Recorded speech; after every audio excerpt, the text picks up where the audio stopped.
Welcome everyone. Welcome to my second attempt, or second installment I should say. Logan can't be with us, but I've got a feeling. The handsome bearded wonder, Glenn, also the other Cooney of the household. How are you, Glenn? I'm going well, mate. And welcome. Thank you. Thank you for having me on the show. Uh, That we have yet to name. And is Logan. Logan's also a host, is he? yeah, correct. See, I'm on a show I know nothing about that I'm not even sure that you guys know much about either, but that's fine. It'll just develop into whatever it is. We'll just wing it, I think. The show is the show. Thought it'd be a good idea to get Glenn on. I think it'd be an interesting chat about a few subjects, different Yes. subjects, a couple of things we have in common, a couple maybe Couple we of don't. things. One thing. The podcasting. Yeah. I do actually listen to a lot of podcasts. There you and go. I have a high interest in doing podcasts. Yeah. Being a guest on people's shows. Yeah. Like a lot of the shows I listen to, I imagine like a lot of them I feel like I would be, if they have guests, Yep. would be a good guest. Yep. Because a lot of the shows I listen to are like entrepreneurial shows. Yep. For people going solo. Yep. People who quit their jobs and Yep. start their own thing, freelancing or start Yep. their own business. So tell us a bit of a background about that. So are you currently freelancing now? What's your 100%. Yeah. Like I basically work full time for one client almost. Yep. But intentionally kind of trying to make that not the focus and focus on being able to work for multiple people whilst giving them the most attention. So yeah, still freelancing, but very, very kind of curated client base. Okay. Yeah. So you're just trying to get that work-life balance sort of happening, or Yeah, basically it's pretty competitive and very like high pressure, busy industry. Lots of jobs are hard to gauge like the budget and towards the deadlines. And quite often be a lot of overtime. okay. A lot of scrambling to complete things. Things go pear-shaped during the Yep. jobs. There's a lot of management around that, but no matter what you do, sometimes there's extra work to do. Yep. Things get delayed. So in that sort of high-stress environment, as it sort of can be, what sort of methods have you found with being able to process everything, time manage correctly, deal with it all? Essentially, that's what I was getting at. Is like I've worked for a lot of different businesses, and after a while, you start to realize like that the culture between different companies can be quite broad, and there's nothing really different between some companies with good or bad culture. It doesn't really always have anything to do with how much money is being made or could be made. It's just about the attitude around the business. So Yep. once I realized that you could go make a lot of money but be really stressed out by people who are quite demanding, and you're always kind of trying to manage their expectations too much. Yep. It gets quite draining. I started paring it down to either just working with clients that the jobs were really easy, even if the people were difficult. Yep. Or simply I've been working with clients that seem like friends. Yep. Most of the clients that I work with, like a lot of them, I just work with them at their house, or like I either work from home, but if I go to the office is their place. Yep. There's one older couple in Paran that I've been doing that with for years. Yep. Working on like their training DVD kind of business. Yeah, we should probably explain what you do. Yeah, well, essentially when it comes down to it, I did a multimedia and digital arts degree, so I'm a multimedia specialist, but mainly focus on motion graphic design, which is animations, essentially graphic design for video. Yep. And so I also just do other graphic design things incidentally. Yep. And then my other focus is songwriting and music production and recording. Yep, which I think we might touch on a bit later. I think we'll get into I think that. I'm doing what we call in the industry foreshadowing. Bring up a lot of topics you can come back to. Yeah. You can take it or turn it. Nah. But yeah, it's I find it important. Like my biggest client at the moment is a company called Shotcut Entertainment. Shout out. Shout out to those guys, to Nathan Bobick and Shetula. They're like my business partners now, basically. So I still am technically freelancing for them right now, but I just pop over to their house. They've got a home office out the back, and we sit there and we do the work, and we go outside and have chats, and Yep. when we're not super flat out, we hang out as mates as well. Yep. Being at a good Super Bowl party or two at his place, which is something different for me. You know, didn't really have mates growing up who cared that much for the Super Bowl, and Yep. you know, it's not really necessarily my sport, but I can get into the vibe. You know, Yep. grand final day in the AFL has always been a big day for me and my mates growing up. Got one mate who lived down the road from me, Yep. from my folks' place, and you know, he was my best mate growing up. Pretty much watched the footy in his garage every Friday night after school. Yep. Just having a drink and playing pool, and you know, every year pretty much most grand finals I've watched it at his house. Yep. Had a kick at the park at halftime. I think most of us would have done that. I think. Yeah, Had but the old you know, kick. so when I say that, it's like, you know, so hanging out at a Super Bowl party with people that I work with and make my living with, and but can just enjoy something like that as well. Like, just there's no point like doing business with people that you can't just be yourself around. Like, in my opinion, especially in this industry, it's kind of easy to find like-minded people, and yeah. One sort of thing I've noticed from knowing you and hanging out with you is just your mindset. You've got that real, in my eyes, that real sort of entrepreneur mindset, which is quite interesting. You're always sort of looking to get into something, or making sure something works. I don't know, like what came first, like if it's a chicken or egg kind of situation. I guess ever since I was really young, like, you know, I used to be sketching and stuff and drawing already when I was about 6, just like messing around. Yep. And then like sort of picked up a guitar when I was about 14, just to teach myself to, mainly because I wanted to learn how to write songs. Like, you know, could write lyrics and everything and sing a little bit. So I wanted to kind of play an instrument. And I'd always been messing around if there was a piano around or a keyboard, or when you had to play a recorder at school or something, I'd quite often be, you know, just smashing out little tunes on that I didn't have to learn. And my assistant is trying to call me. I forgot that I told her to call me. So maybe I'll just tell her that I'm recording a podcast. We've had She could say hello. We've had our first show interruption. Look at Get her on the phone. Look at the technology. We can Oh look, I'm trying to call her back. That's the wrong move. We can podcast. I don't know if we're quite equipped for this level of podcasting. So let me just tell her that I'll call you back after. See, that's what happens when you're have finished. When you're a man of business. That's it. They're all just there's no 9 to 5. There's no, you need to be needed. You need to be needed. That's exactly right. And I'm proving that multitasking is okay if you're focused. I'll call back after I've finished recording a podcast. There you go. That's it. There we go. She's an angel. I'll get to her later. Yep. So yeah, what we're talking about? We're talking about how I was always doing creative things. Yep. So, you know, I wrote a lot as well. I used to read a lot of fiction, like fantasy novels, particularly ones that I felt were, as funny as it sounds, like kind of very real, like real world. Like wasn't really much into like fluffy bunny kind of fantasy where everything just kind of magically happens and it's just cool little creatures and people and characters and whatever with no decent story. Yep. But if I was into it, I would read the crap out of it. Probably well-known things like Game of Thrones, the Song of Ice and Fire series. Another author, Robin Hobb. It's really good stories. And so I used to sit on the computer and write chapters of novels and stuff. And so I always just kind of had that idea in the back of my head that if you didn't want to just be a jack of all trades, and if you wanted to do heaps of different things really, really well, and just kind of having that goal that you could end up being one of those people that could excel, you know, at multiple creative things, and it might take a little bit longer because you're not as focused. Yeah.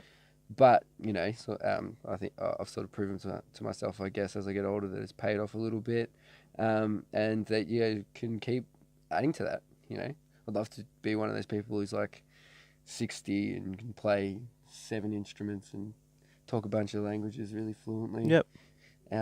Why not? Yeah, just because, you know, part of it is I enjoy learning things if I'm into them. Like, I don't find it a chore, like, at all. And so therefore, if I sort of, that's usually how I weed out what I want to do and what I don't, because everything's a bit of a bright, shiny object to me. It's like everything's, you know, can be a bit of fun. and I can get into it if I try to. But you know, you only have so much bandwidth and so much time to do anything. So if I find I'm neglecting doing something, but doing something else more, then I'll just go, well, I shouldn't worry so much about doing the thing that I'm not doing, and just be focused on the thing that I'm doing. Yep. Because even between music and drawing when I was growing up, I always sort of had this war in my head that if I was sitting down playing guitar, that I was not doing the right thing because I should be drawing more. Because, you know, I want to end up working for Disney Animation or something. And those guys, like everything you've studied about them, all the artists that work there pretty much just draw. Yep. Drew every day. You know, they just drew, went to zoos and drew animals and went to life drawing and did that all the time. And life drawing was the sort of thing that, you know, we did at uni. But then I caught up every now and then with some mates from uni and we'd go to a life drawing class or whatever. But, you know, like I said, I felt guilty if I was playing guitar. But when it came to music, I was like in a band and doing singing lessons and going to band practices and writing songs. And it's like, well, if you're doing this, it's like, don't worry about So we're what you're talking not about doing. we're talking about the Tyrion Dawn. Yeah, phase. all those days, Yep. you know, just playing shows with the guys and trying to really make you know, the band like a business, like Yep. running it like something that could make money. And Yep. you know, like I was never really the kind of artist who thought there was anything wrong with that. It's like as long as you're doing like making the stuff that you actually wanted to make, then yeah, hell yeah, try and make Yep. a living You out still of got it. the passion. Yep. Yeah. Well, to me, it's just like you don't need to worry about passion as much sometimes. Because I say that because it's like passion is good to get started and everything, and good to get into it, and obviously good to put up with the grinds. But when you do sort of hit roadblocks and just think like it would be easier to not do it or give up and just go get a real job or something. Yeah. Or you know, an easier job. Like Yeah. that's sometimes the biggest appeal is like how hard you have to work to be an entrepreneur just to get kind of a little bit more freedom and flexibility. But Yep. then other times it can totally take away those things, and there's like a bit of a up and down between, you know, the amount of work, you know, cash flow, peaks and troughs and everything. And you sort of just get used to like managing it in a different way than you did your life before, realizing that in the chaos that, you know, most of the time, as long as you keep making good decisions and trying to make improvements, then, you know, it's still growing. So even though you seem behind, it's like at any point you could kind of rein it back and get easily back in front. Yep. So it's like it's a big investment on yourself and taking a big risk, but you know, it's the risk to get the reward is like part of the appeal, you know. Well, you can't. Can win big. Yeah, you can't expect to have something for nothing. Yeah, it's a simple. Exactly. It's And simple. yeah, but I mean the bigger part of it is a lot of the artists and designers and all these heroes that I have that I've like just found throughout the years. Yep. A lot of them have that kind of thing in common where, you know, they just sort of have this attitude that the reason they were successful is because everyone else kind of treated their real love and passion as like a side kind of project thing and like couldn't get out of it, like because they're always thinking like, oh, I need this, I need that, I need this thing to fall into place, I need this cash before you can do it. But that's because you're living life really safe. But then, you know, it's like one day you realize it's like, I don't have to live life so safe. I could borrow a lot of money to do this. Like I know I could go record really good songs if I have some cash. So stop worrying about when I'm going to save it. Just get someone else's money and like deal with it later. You know what I mean? And you know, but you know, a lot of that came from learning. Once I quit my job and started freelancing, that I could make a lot more money, a lot quicker and a lot more efficiently. Maybe we'll touch on that when you So you were working 9 to 5. You were working the grind. I was.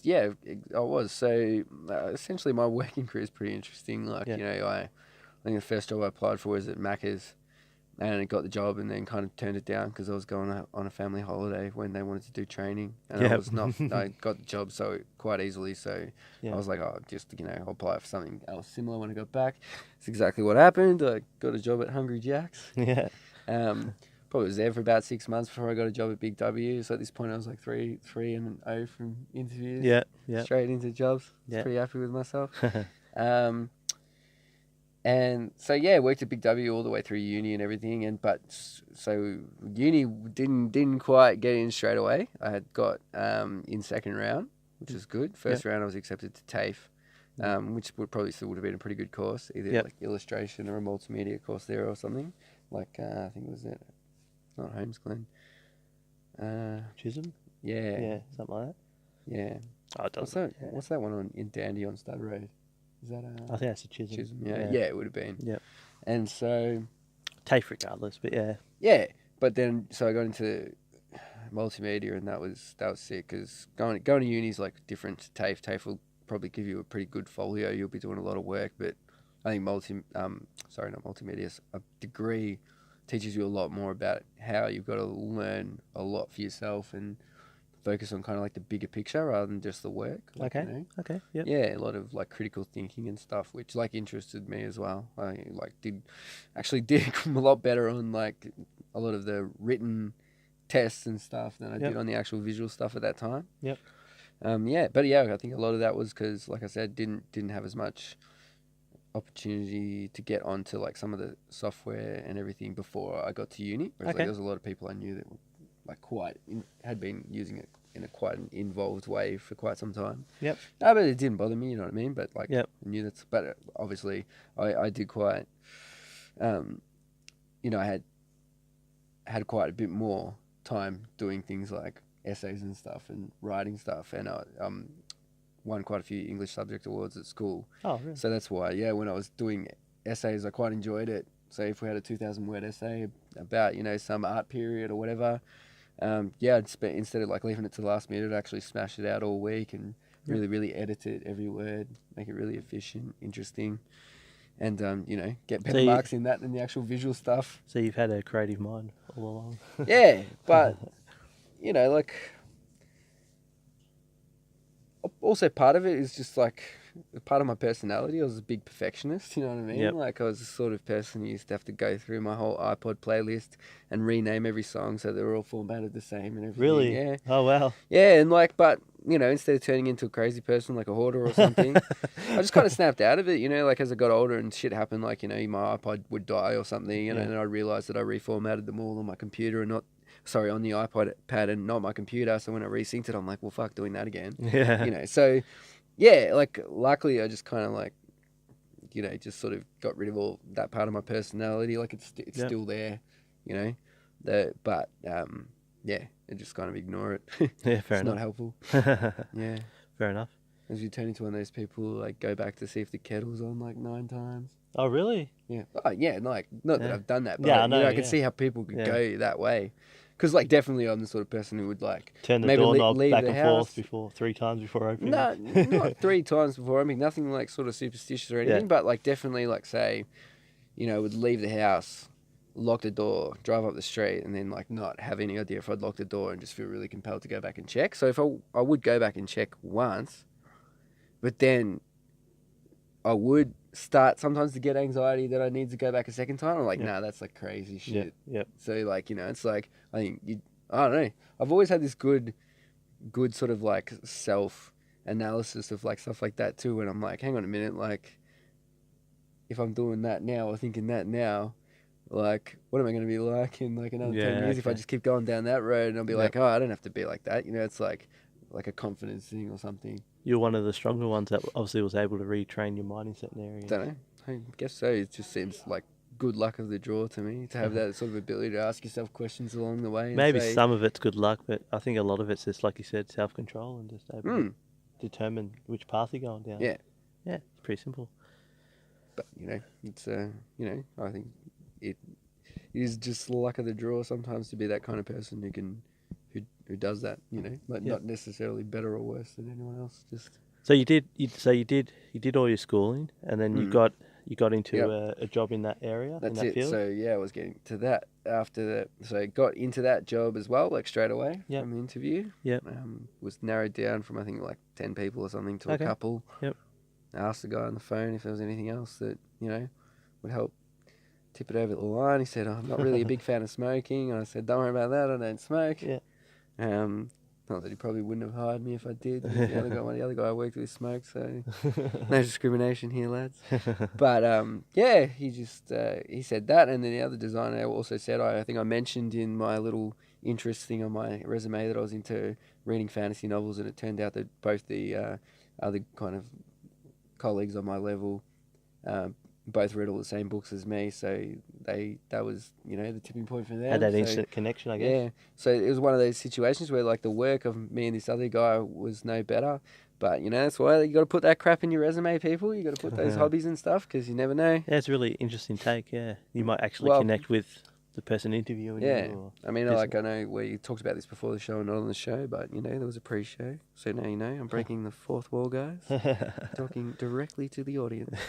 Go ahead, caller. Long-time listener, first time breaking the fourth wall. And, yes, so, what was I saying? Got this goddamn job. Because, yeah, I got this job, basically out of, you know, some common interests. This is a little bit of gets to our topic today. Yep. Commonalities and stuff like that.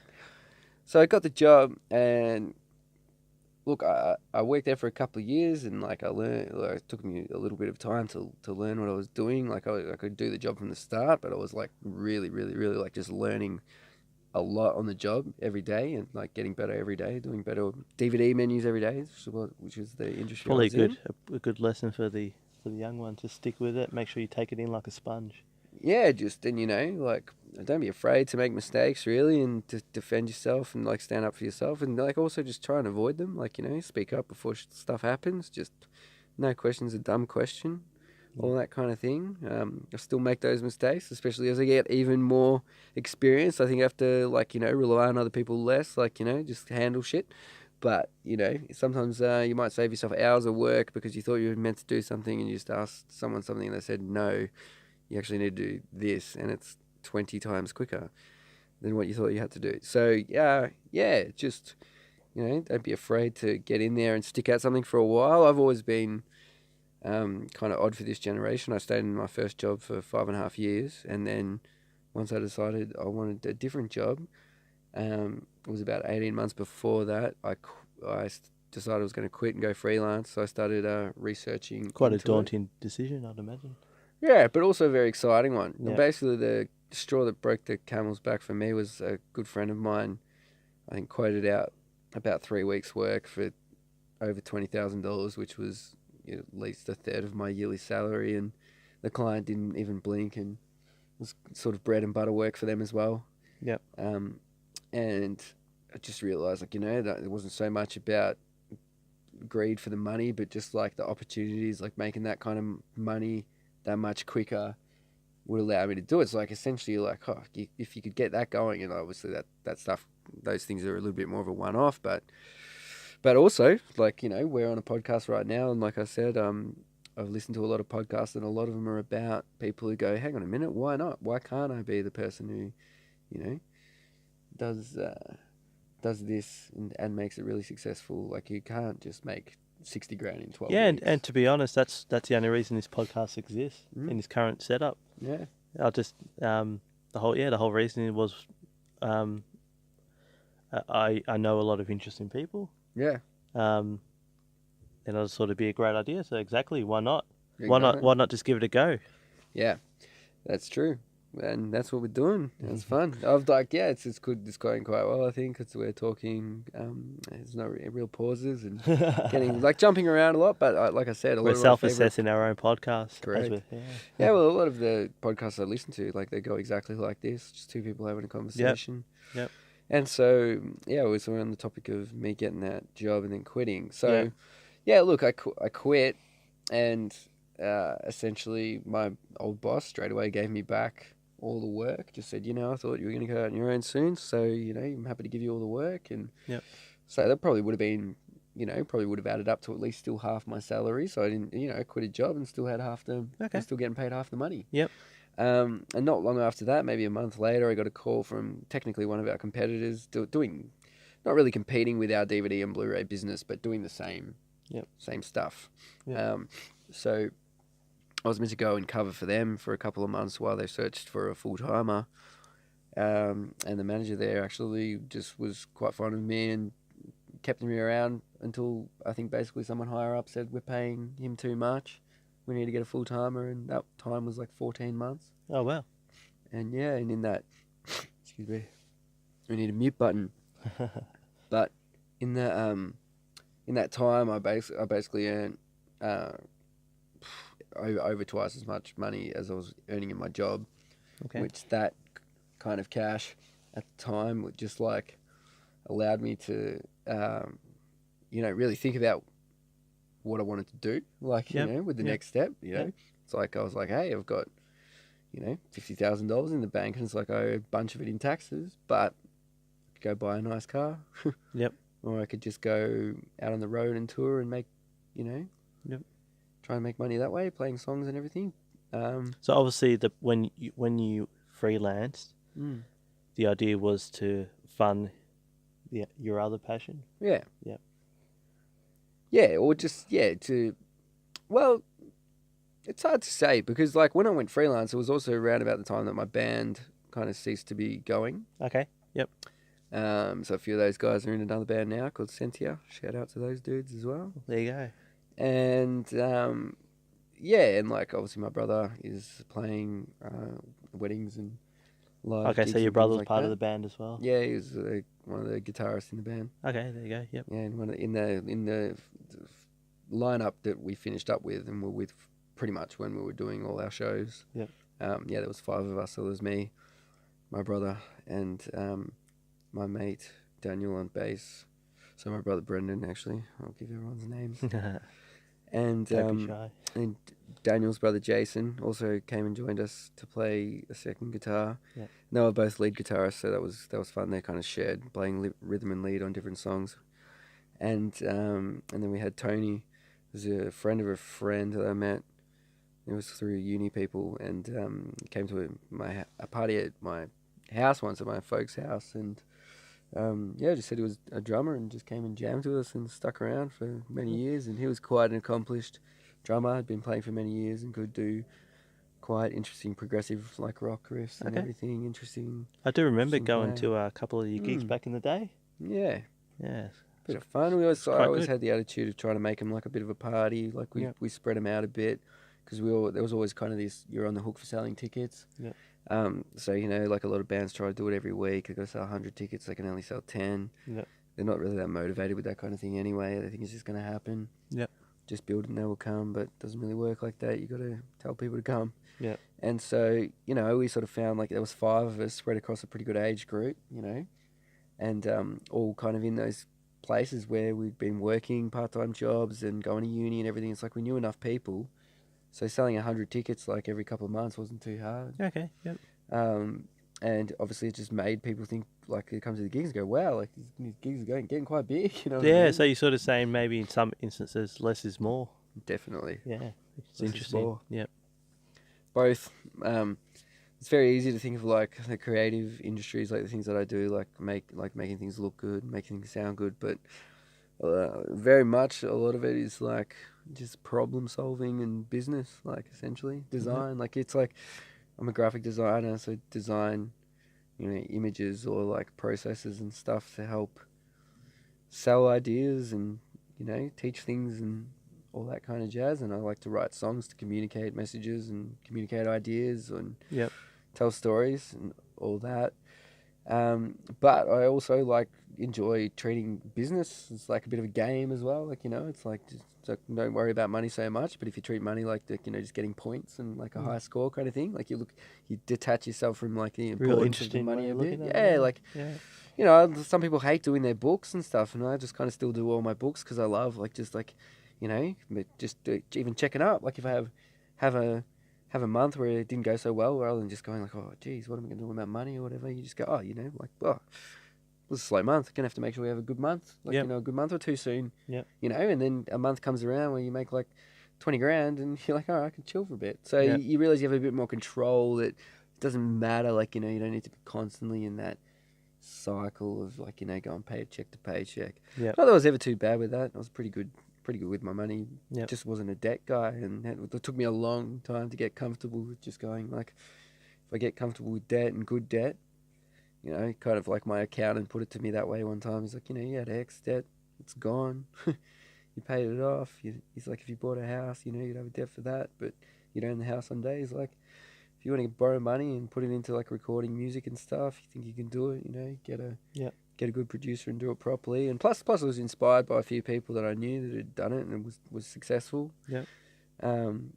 And it's just like, it's like one of those things. Like, it's not like I didn't know where to start, but it was like, or I was waiting for anyone to give me permission. It was just myself putting things off all the time and going like, I'll do that when I'm good and ready, and Okay. when I've got. But I am a very much like a right time kind of person. Yep. That's why, like, when I quit my job and went freelance, I thought, oh, maybe I will just be a freelance graphic designer and make a lot of money and just like write a lot of songs for fun. Yep. Because I was writing all these songs, but I wasn't really worried about what I was going to do with them, whether I was going to perform them or record them or what. But the fact that I kept at it, like I was getting at earlier, I was like, oh, I've got a passion for this. Like, I could do this my whole life, not get bored with it. So, but I'm not really that interested in like going out at night and playing gigs and stuff around this freelance business that's making good money. Better use of my time would just be to be taking days off, writing songs in between in my spare time, because I can do that at home, write a lot of good songs, perfect songwriting. Yep. And then go and record them professionally, because then I can share them on the internet to like potentially millions of people, and not really worry about whether or not I can get out and play a show or sell tickets or practice performing live. Yep.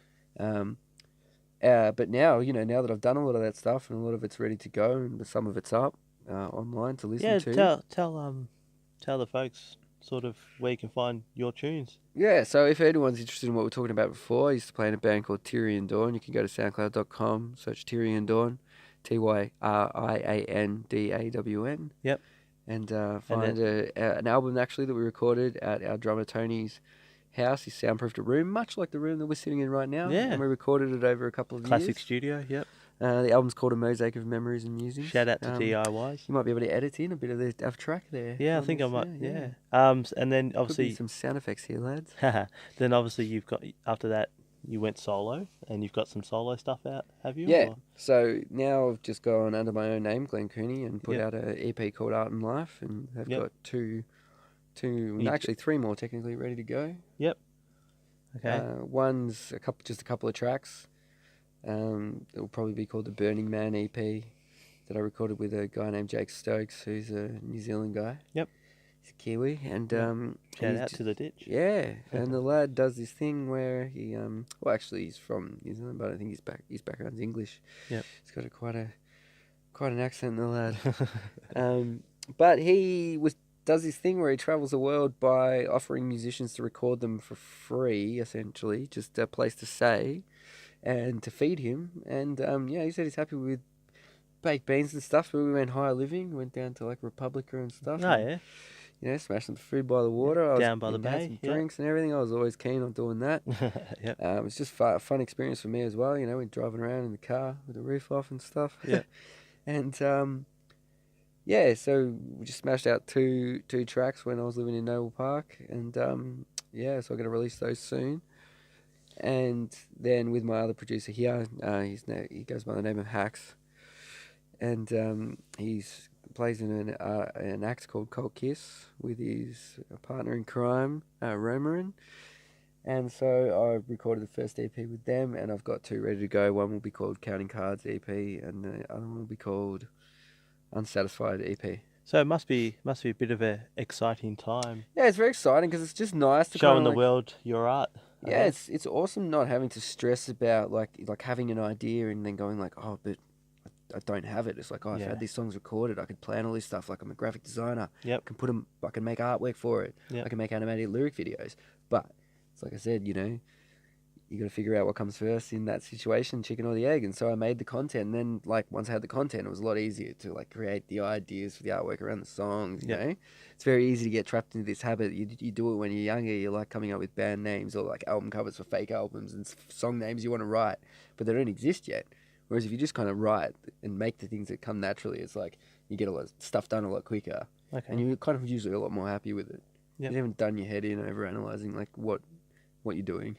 You got any sort of, put you on the spot, but you have any tips for maybe songwriting or?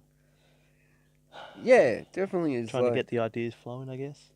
Like, I know you could take some from obviously life experiences, but I'd say like probably the biggest thing for me is like taking inspiration from everything, like every genre. Like even if you're not that interested in them, if you don't like things, like just don't entirely dismiss things. Just always try to be creative. Don't do exactly. Like, feel free to try and rip off your favorite artists, but like take it and turn it. Like, like take a couple of artists that you like.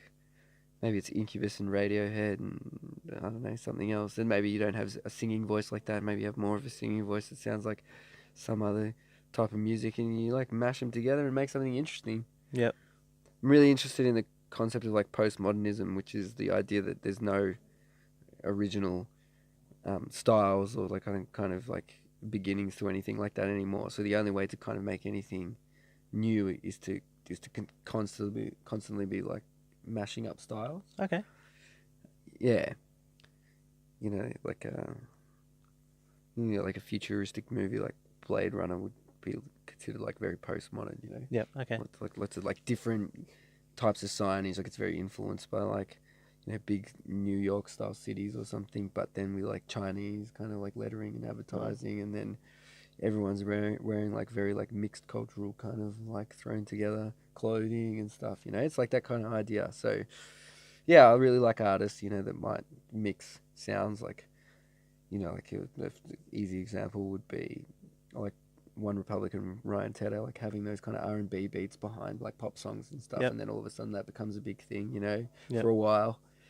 Yeah, like just trying to set trends rather than like make trends, but not being afraid to like steal like an artist. I'm big on that kind of concept. Well, I'm glad I managed to get you in with your schedule before you do go big. I'll never be able to have a chat to you. It's like probably when we wind this up, probably pretty soon. I think we started about 10 past, and still going to go back to work tonight, lad. Smash out a couple of hours, and then get up in the morning, go to another job for 8 hours, and then chill for my birthday on Friday night and Saturday. Yeah, we've got to celebrate together, haven't we? Mix with some Father's Day stuff, and definitely, lad. So Glenn Cooney music, and you got some stuff coming up. I've listened because I've got the inside knowledge, I guess. Behind the scenes. Yeah, behind the scenes. I've listened to some tunes. To a rockstar's life. And it definitely is quality. He's got a great voice. The whole production's professional, I've got to say too. Thanks, man. Yeah, so appreciate it. So definitely at least show him some love. At least head over and tell us what you think. Give us some feedback. You don't mind a bit of feedback? So the easiest, definitely not. I actually, that's one good point to make actually, is that I found one of the things that really, really helped me get moving along with my music career was getting over that fear of criticism. Not that I minded if anyone said anything bad about my work, like as long as I was happy with it, it was fine. But sort of getting over that idea that your work is not you and you don't have to take it personally. Yep. And that was definitely because I became a graphic designer and just, kind of very quickly understood that if I behaved like an artist, like a lot of people did, you wouldn't get very far. You would get very burnt out in the job. You need to realize like this was like a craft more than like you being an artist, and though you're using artistic skills, like it's a job, and it can be a very rewarding and fun job, but it's all about feedback. It's like constantly getting feedback from clients or your boss and unfortunately when you put yourself out there for the world to see, there's always going to be negative and there's always going to be positive because every single person's different. Yeah, but I also feel like I like to tell people a lot. I go like, I was a pretty timid kid. Like I said, when I was in my job, when I was first there, I kind of just always thought I'd always be there, like or in a job working for a boss. Yeah. But I always questioned like why I would think that way if something came along and I saw that it was like a no-brainer to try and get out of my shell to go freelance or something. I would just do it, and I sort of just have that water off a duck's back attitude about a lot of things in life. Like, I had a bad day this week. I lost an AirPod, but I did try and look for that, by the way. Just cheers. So and but find it. Now I'm just telling the story to everyone and just laughing about it. I'm like, man, I dropped this AirPod in the morning. Yeah. And it went somewhere. That's not to be found. That's and one the thing. Street sweepers probably took it away. And guess what I found out today, lad? We looked it up. I could have used Find My iPhone to like make it really? beeping sound and found it. Yeah. Oh, shout out to Apple. There we go. I'm coming in. To maybe Apple on a spare AirPod. Apple can look after Glenn Cooney music and we'll see. Get a little. We'll become an ambassador and get on an ad, lad. One thing. Jet the Aussies. They did it. Got to be the next Aussies on a iPod commercial. True.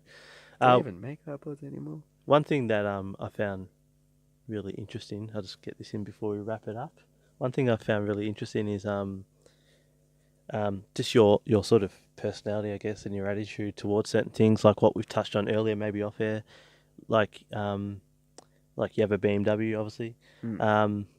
You know, you had an accident, you smashed a mirror. Normal people would be sort of pretty hung up on it, I guess. Yeah. But you sort of just like, well, that's life, you know. You don't let those sort of small things or big things, whatever they are, get to you. You just keep on moving, and I think that's sort of part of the key of getting stuff done and being motivated, and I guess being positive to a certain extent. I think probably even more so, like, if things do get to me, I still keep moving. Yeah. Okay. So I just which is like, it's definitely one of those things. It's like can seem counterintuitive, but just like everything else, I'm like, well, when I keep moving and just keep doing the things I like to do, I can't really get that stressed out about things. No matter how much like your brain is like just exploding about what just happened. Yeah. And then eventually, sometimes it's not. Yeah. And it can be over the things that, like you know, like a lot of people, like big financial things come, they stress. I get fines and I break my mirror and I need to spend money to fix it, and then that stuff doesn't stress me at all, because I know that, like, if I need to put my mind to it, I go, all right, I can like cut a lot of expenses and go like real rogue and start trying to make a lot of money really quickly, because I've done it before. Yep. And you know, it's like, so I don't mind if I'm in a bit of a pickle with money, because I'm like, yeah, I can figure that out. Yeah. Something like the AirPod more like had me almost fuming, because I'm like, part of what I like to do all day is sit there with, like, say, AirPods in, listen to music or podcasts. Yeah. And it's like, now all of a sudden it's like, well, I could technically still do it with one, but like my experience was ruined. Yeah. My whole day was put pear-shaped. First world dumb problems. mistake. And just thinking like, or same thing with like, I haven't had much time to go sort out my mirror, and it's just like something that's like I can't prioritize it, because I'm like, if I take off time to do this, I'm gonna like put this job back later or something. It's like I just can't make that decision right now. You know what I mean? Yeah, that's fair enough. So it's like also same thing. It's like, I don't want to go to the Apple Store and get an AirPod right now. Yeah. I'm already dealing with one nightmare of trying to get my refund back for my MacBook Pro that they've already said that they're going to give me, but is a problem to get back to me from all the interweaving that I did to buy it custom and all that jazz. But as like everything, I just go like, this will get sorted out eventually. When I have time and attention for it, I'll chase them up and I'll push them and I'll tell them what I actually think. But I don't get into like distractions and arguments as best as I can when I've got more important things to do. Yep. And a lot of that comes from like a lot of deep stuff in my life. But I think on this episode we might run out of time, so I think we're gonna have to do a part 2. Yeah. So what I'm gonna do is we're also gonna talk about you, lad. I'm gonna bring Glenn on a couple more times. I think throughout a period, we'll schedule a few more sit downs. Really have got a few more interesting topics I'd like to cover, which I think maybe some of you guys could connect with, guys or girls, whatever.